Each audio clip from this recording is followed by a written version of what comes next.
Okay, so I'm about to tell you how you can get back at him by basically getting in his head and staying there forever. Because that petty shit, like sending long ass paragraphs and fucking his best friend, that doesn't work. Because he is going to feel like he was right for letting you go, because the person who is meant for him would not be a petty, immature bitch, okay? So what you need to do is basically become the one that got away. You need to become unavailable to him. You need to follow the 90-day rule, all right? You need to glow up. This sounds like some self-love bullshit, but the thing is that a guy's hardest emotions are sadness, guilt, and regret, because they find it very difficult to deal with. And when you're unavailable to him and you're not putting up with his fucking bullshit and you're becoming a better person without him, he's going to be filled with so much regret. It's literally going to consume him. He's going to put you on a pedestal. Every girl that comes after you, he's going to compare them to you.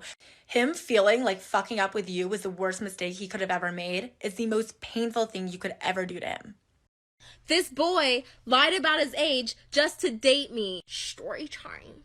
So I ran into his cousin, who just so happened to go to the same school as me. What a small world. Anyways, we start having a conversation, and she asked me, "Oh my god, are you dating Binky?" And I was like, "Oh, how do you know that?" Because at the time, I didn't know that she was his cousin. And he didn't go to the same school as me. So I didn't know how she would have known that. And then she tells me, "Oh, that's my cousin." As we're talking, she says, "Oh, are you going to go to his birthday party?" And I'm like, no, he actually didn't tell me he was having a birthday party. Weird. And she's like, "Yeah, that's really weird because it's like coming up next week." And I'm just sitting here like, well, maybe he'll tell me. He probably just had a lot on his mind. And then she says, "I can't believe he's going to be 16 already. Time flies. We're going to throw him a sweet 16 party." After she says that, I just look at her like, you mean 18, right? Like, you said 16. I think you meant 18. Sorry, there has to be a part 3. I have feelings for my coworker, but I'm engaged. I work in the medical field in a busy hospital. It feels like we've been short-staffed forever, and it never seems to improve. This leads to us having to work double shifts almost daily. The money's great, but I'm rarely ever home. Sometimes we even sleep at the hospital and don't go home for days at a time. The people I work with are amazing and almost like family. At the moment, I see them more than my actual family. We all look out for each other and we're super close. But some of us might be a little too close. There's this guy I work with named Jason that I've developed feelings for. When you're with someone almost 16 hours a day, I guess it's bound to happen. The problem is that I'm already engaged to my fiancé at home. It started out innocent at first. Casual, light flirting here and there, so subtle at times I didn't even think anything of it. One of those situations where you start out as friends, but things keep progressing. I knew my relationship was in jeopardy when Jason and I started texting when we weren't working. I knew it was wrong, but I didn't stop the conversations. If I'm being honest, at times I would be the one to text first and take the conversation away from the friend zone. I haven't talked to my fiancé about it and I'm scared to death too. I still love him and feel terrible that I have feelings for someone else, and I haven't even gotten to the worst part of it all. Storytime about my roommate's crazy girlfriend. I'm a lesbian living with my good friend who's a guy. I own the apartment and rent out the room to him. A month ago, he met a girl online and they started dating. She's constantly at our place and I'll be honest, I don't like her. She's always been incredibly rude and standoffish towards me. I eventually learned that it's because she thought I had a thing for my roomie, even after he told her I was gay, to which she replied that I don't look gay. A few weeks ago at a kickback at our place, I pulled her aside telling her that I really am gay and I hope that we could be friends. She seemed to take this very well and was overly friendly with me for the rest of the night. The next day, my roommate wanted to talk to me, saying that his girlfriend feels uncomfortable around me after I drunkenly hit on her. What? I wasn't drunk at all and I'm not attracted to her whatsoever. I explained to my roommate what really happened and he was skeptical but took my word for it, chalking it up to a miscommunication. A week later, we had another kickback and his girlfriend was there, of course. I was cordial but stayed away so another miscommunication wouldn't happen. Towards the end of the night, another friend said to me, "Dude, what's going on? She's telling everyone that you've been hitting on her all night." I was pissed off and went up to her in front of everyone saying, "What the hell's going on? Why are you speaking lies about me hitting on you to all my friends?"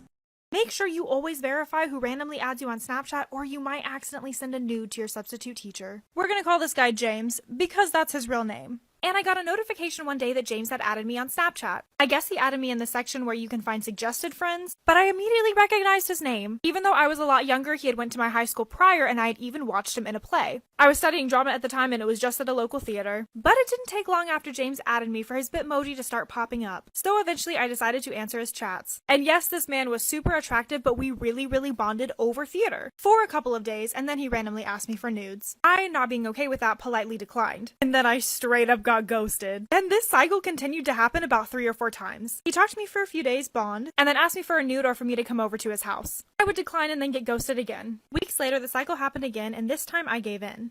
I sent him a half nude and he didn't screenshot it, so I thought we were in the clear. After that, he sent a video of himself and then I didn't hear from him for weeks. That was until I walked into my drama class. This is why you should think twice about moving in with your friends. My friend Amy and I decided to get an apartment together. We've been friends for a while and she's the type of friend that I could never get sick of and always hang out with. The first issue we had was when she started bringing her boyfriend over a few nights a week, which was fine at first. However, he started coming over more frequently to the point where he was there 6 nights a week. Her boyfriend also always parked in my designated spot, leaving me nowhere to park. On top of that, Amy and I decided we would go shopping together for food every few weeks and split the grocery bill. But her boyfriend is over constantly eating all the food that we bought, and this guy can eat. Amy also complained that the AC bill is too high and we need to stop turning down the temperature so much and I quote, open the windows and rough it. I went to work one day and came back and the apartment felt almost as hot as it was outside, which was over 100 degrees. My dog lives with us, so I always try to keep the apartment cool. I immediately checked on him and went to turn on the AC. But to my shock, Amy had taken the control panel off of the wall and hid it so I couldn't adjust the temperature. I called her furious and explained to her that she could have killed my dog, to which she replied, I'm not going to leave the AC on all day when we're gone for a stupid dog. This is when things took a turn for the worse.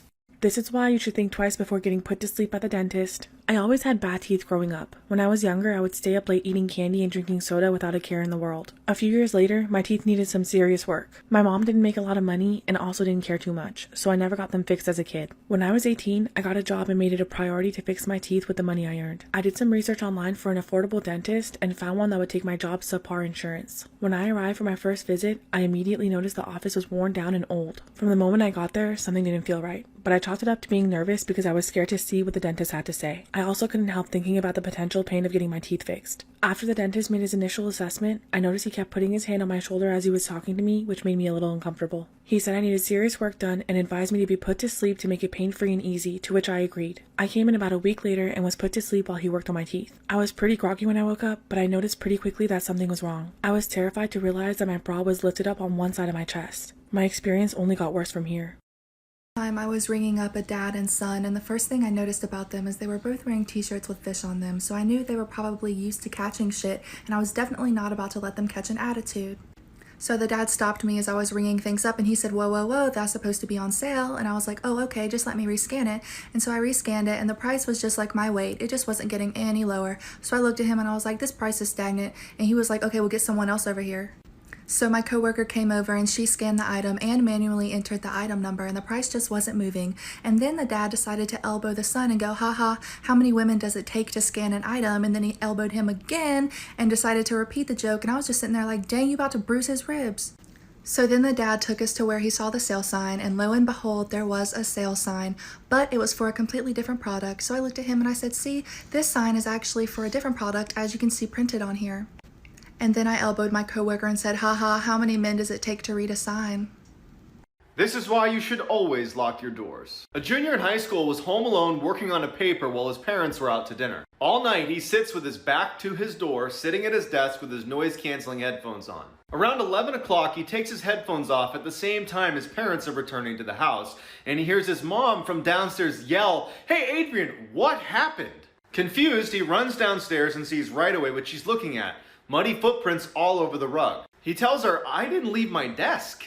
And then they realize someone must have broken in. They look at the footprints and there's none leaving the house. They're worried someone's still in the house, so they run into the garage, terrified, call the police. Police arrive and they don't find anyone in the house, but they do make a chilling discovery upstairs. The police bring them to the kid's bedroom door, which had been left open all night, and they point to the message written on it in Sharpie. This is the actual transcript of what was written on his door. Which means for nearly 2 hours, someone stood in this kid's doorway watching him.